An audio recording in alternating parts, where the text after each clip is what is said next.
ತಮಿಳುನಾಡಷ್ಟೇ ಅಲ್ಲ, ಕರ್ನಾಟಕಕ್ಕೂ ಚಂಡಮಾರುತದ ಹೊಡೆತ ತಟ್ಟಿದೆ. ರಾಜ್ಯದ ಹಲವು ಜಿಲ್ಲೆಗಳಲ್ಲಿ 2 ದಿನದಿಂದ ಸೂರ್ಯದೇವನ ದರ್ಶನವಾಗಿಲ್ಲ. ದಟ್ಟ ಮಂಜು, ಮೈಕೊರೆಯುವ ಚಳಿ ನಡುವೆ ಬೆಂಗಳೂರು ಸೇರಿದಂತೆ ಹಲವು ಜಿಲ್ಲೆಗಳಲ್ಲಿ ಮಳೆಯ ಕಾಟ ಶುರುವಾಗಿದೆ.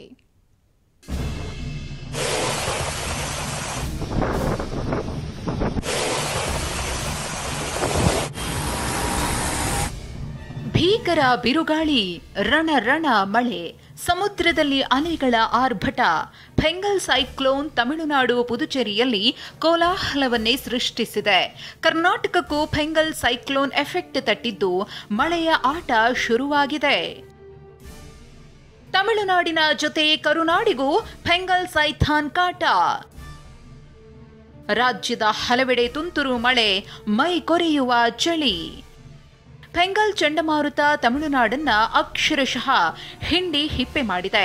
ತಮಿಳುನಾಡು ಪುದುಚೇರಿಯಲ್ಲಿ ಜನ ಫೆಂಗಲ್ ಆರ್ಭಟಕ್ಕೆ ಬೆಚ್ಚಿ ಬಿದ್ದಿದ್ದಾರೆ. ಫೆಂಗಲ್ ಸೈತಾನನ ಕಾಟ ನೆರೆಯ ರಾಜ್ಯಕ್ಕಷ್ಟೇ ಅಲ್ಲ, ಕರ್ನಾಟಕದ ಮೇಲೂ ಪ್ರಭಾವ ಬೀರಿದೆ.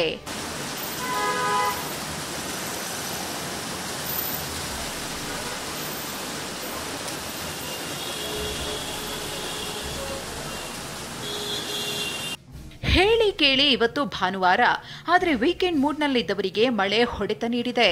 ಸೈಕ್ಲೋನ್ ಎಫೆಕ್ಟ್ನಿಂದಾಗಿ ಬೆಂಗಳೂರು ಜನ ಕಂಗಾಲಾಗಿದ್ರು. ಇಡೀ ದಿನ ಸೂರ್ಯನ ದರ್ಶನವೇ ಆಗಲಿಲ್ಲ. ಜಿಟಿ ಮಳೆ, ಶೀತ ಗಾಳಿಯಿಂದ ಜನ ಹೊರಗೂ ಕಾಲಿಡಲಿಲ್ಲ. ಇನ್ನು ಸೈಕ್ಲೋನ್ ಎಫೆಕ್ಟ್ನಿಂದಾಗಿ ಪಾಲಿಕೆ ಅಧಿಕಾರಿಗಳ ರಜೆಯೂ ರದ್ದಾಗಿತ್ತು.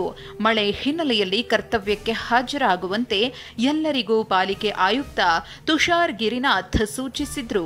ತಗ್ಗು ಪ್ರದೇಶದ ಕೆರೆ ಅಂಗಳದ ಜನರು ಎಚ್ಚರಿಕೆಯಿಂದ ಇರುವಂತೆ ಸೂಚಿಸಿದ್ರು. ಈಗ ಹವಾಮಾನ ಇಲಾಖೆ ಪ್ರಕಾರ ಬೆಂಗಳೂರು ಮತ್ತು ಸುತ್ತಮುತ್ತ ಏರಿಯಾ ಕೂಡ ಸ್ವಲ್ಪ ಗಾಳಿ ಜಾಸ್ತಿ ಬರಲಿಕ್ಕೆ ಇದು ಮುನ್ಸೂಚನೆ ಇದೆ. ಹೀಗಾಗಿ ನಾವು ಎಲ್ಲರೂ ಫುಲ್ ಎಚ್ಚರಿಕೆಯಲ್ಲಿ ನಮ್ಮ ಸಿಸ್ಟಮ್ಗೆ ಇಟ್ಟಿದ್ದೇವೆ. ಎಲ್ಲ ರಜೆ ಕ್ಯಾನ್ಸಲ್ ಆಗಿದೆ. ಹೀಗಾಗಿ ಮತ್ತು ಕೆಲವು ಅಧಿಕಾರಿಗಳು ಟ್ರೈನಿಂಗ್ ಮೇಲೆ ಹೋಗ್ತಾ ಇದ್ದಾರೆ, ಅವ್ರಿಗೆ ಪರ್ಯಾಯ ವ್ಯವಸ್ಥೆ ಮಾಡ್ತಾ ಇದ್ದೀವಿ. ಬೇರೆ ಯಾವುದಕ್ಕೂ ರಜೆ ಇಲ್ಲ.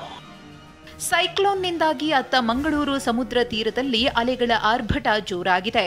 ಪಣಂಬೂರು, ಉಳ್ಳಾಲ, ಸೋಮೇಶ್ವರ ಬೀಚ್ಗಳಲ್ಲಿ ದೊಡ್ಡ ಅಲೆಗಳು ಏಳುತ್ತಿವೆ. ಮಂಗಳೂರು ಹೊರವಲಯದ ಸೋಮೇಶ್ವರ ಬೀಚ್ನಲ್ಲಿದ್ದೀನಿ. ಸೊ ಇಲ್ಲಿ ನೋಡ್ಬೋದಾಗಿದೆ, ಸಾಕಷ್ಟು ಪ್ರಮಾಣದಲ್ಲಿ ಅಲೆಗಳ ಅಬ್ಬರ ಇಲ್ಲಿ ಇರುವಂಥದ್ದನ್ನು ನಾವು ನೋಡ್ಬೋದಾಗಿದೆ. ಪ್ರತಿನಿತ್ಯ ಅಂದರೆ ಬೆಳಗಿನ ಸಂದರ್ಭದಲ್ಲಿ ಕಡಲು ಸಂಪೂರ್ಣವಾಗಿ ಶಾಂತ ಸ್ಥಿತಿಯಲ್ಲಿ ಇರುತ್ತೆ. ಸೊ ಅಷ್ಟೊಂದು ದೊಡ್ಡ ಪ್ರಮಾಣದ ಅಲೆಗಳು ಬರ್ತಾ ಇರೋದಿಲ್ಲ. ಆದರೆ ಇವತ್ತು ಸಾಕಷ್ಟು ಪ್ರಮಾಣದಲ್ಲಿ ಅಲೆಗಳ ಅಬ್ಬರ ಹೆಚ್ಚಿಗೆ ಇರುವಂಥದ್ದನ್ನು ನಾವು ಇಲ್ಲಿ ನೋಡ್ಬೋದಾಗಿದೆ. ಉಡುಪಿಯಲ್ಲಿ ಮೀನುಗಾರರು ಸಮುದ್ರಕ್ಕೆ ಇಳಿಯದಂತೆ ಎಚ್ಚರಿಕೆ ನೀಡಲಾಗಿದೆ. ಸೈಕ್ಲೋನ್ ಅಲರ್ಟ್ ನಡುವೆಯೂ ಉಡುಪಿಯಲ್ಲಿ ಪ್ರವಾಸಿಗರು ಹುಚ್ಚಾಟ ಮೆರೆದಿದ್ದಾರೆ. ಬೃಹತ್ ಅಲೆಗಳು ಏಳ್ತಾ ಇದ್ರು. ಮಲ್ಪೆ ಬೀಚ್ನಲ್ಲಿ ಪ್ರವಾಸಿಗರು ಸಮುದ್ರಕ್ಕಿಳಿದು ಜೀವದ ಜೊತೆ ಚೆಲ್ಲಾಟವಾಡ್ತಿದ್ದಾರೆ.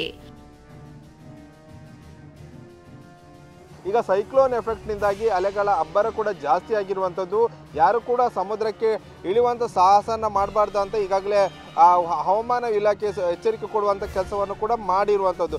ಆ ಹಿನ್ನೆಲೆಯಲ್ಲಿ ಯಾರು ಕೂಡ ಸಮುದ್ರಕ್ಕೆ ಇಳಿಬಾರ್ದು ಎನ್ನುವ ಸೂಚನೆ ಕೂಡ ಹವಾಮಾನ ಇಲಾಖೆ ಕೊಟ್ಟಿರುವಂಥದ್ದು. ಕಾಫಿ ನಾಡು ಚಿಕ್ಕಮಗಳೂರಿನಲ್ಲಿ ಕೂಲ್ ವಾತಾವರಣವಿದೆ. ಥಂಡಿ ಚಳಿಗೆ ಮಲೆನಾಡಿಗರು ಹೈರಾಣಾಗಿದ್ದಾರೆ. 4 ದಿನಗಳಿಂದ ಕೋಲಾರದಲ್ಲಿ ಮೋಡ ಕವಿದ ವಾತಾವರಣವಿದೆ. ರಾತ್ರಿ ಇಡೀ ಜಿಟಿ ಮಳೆಯಾಗ್ತಿದೆ. ಮತ್ತೊಂದೆಡೆ ಬಿಸಿಲನಾಡು ವಿಜಯಪುರದಲ್ಲೂ ಶೀತ ಗಾಳಿ ಬೀಸುತ್ತಿದೆ. ಜನ ಹೊರಗೆ ಓಡಾಡೋದಕ್ಕೂ ಹಿಂದೇಟು ಹಾಕ್ತಿದ್ದಾರೆ. ಮಳೆ ಬಿದ್ದರೆ ದ್ರಾಕ್ಷಿ ಬೆಳೆಗೆ ಕಂಟಕವಾಗಲಿದ್ದು ರೈತರು ಆತಂಕದಲ್ಲಿದ್ದಾರೆ. ಇಂದಿನಿಂದ 3 ದಿನಗಳ ಕಾಲ ಮಳೆ ಸಾಧ್ಯತೆ. ಫೆಂಗಲ್ ಸೈಕ್ಲೋನ್ ಜೊತೆಗೆ ಬಂಗಾಳ ಕೊಲ್ಲಿಯಲ್ಲಿ ವಾಯುಭಾರ ಕುಸಿತವಾಗಿದೆ. ಬೆಂಗಳೂರು ಸೇರಿದಂತೆ ರಾಜ್ಯದ ಹಲವೆಡೆ ಮಳೆ ಮುನ್ಸೂಚನೆ ಇದೆ. ಬೆಂಗಳೂರು ಗ್ರಾಮಾಂತರ, ರಾಮನಗರ, ಕೋಲಾರ, ಚಿಕ್ಕಮಗಳೂರು, ಚಾಮರಾಜನಗರ ಜಿಲ್ಲೆಯಲ್ಲಿ ಮಳೆಯಾಗುವ ಸಾಧ್ಯತೆ ಇದೆ. ಗಾಳಿ ಗಂಟೆಗೆ 90 ಕಿಲೋಮೀಟರ್ ವೇಗದಲ್ಲಿ ಬೀಸುವ ಸಾಧ್ಯತೆ ಇದೆ ಅಂತ ವೆದರ್ ಡಿಪಾರ್ಟ್ಮೆಂಟ್ ಮುನ್ಸೂಚನೆ ನೀಡಿದೆ. Bureau report, TV9.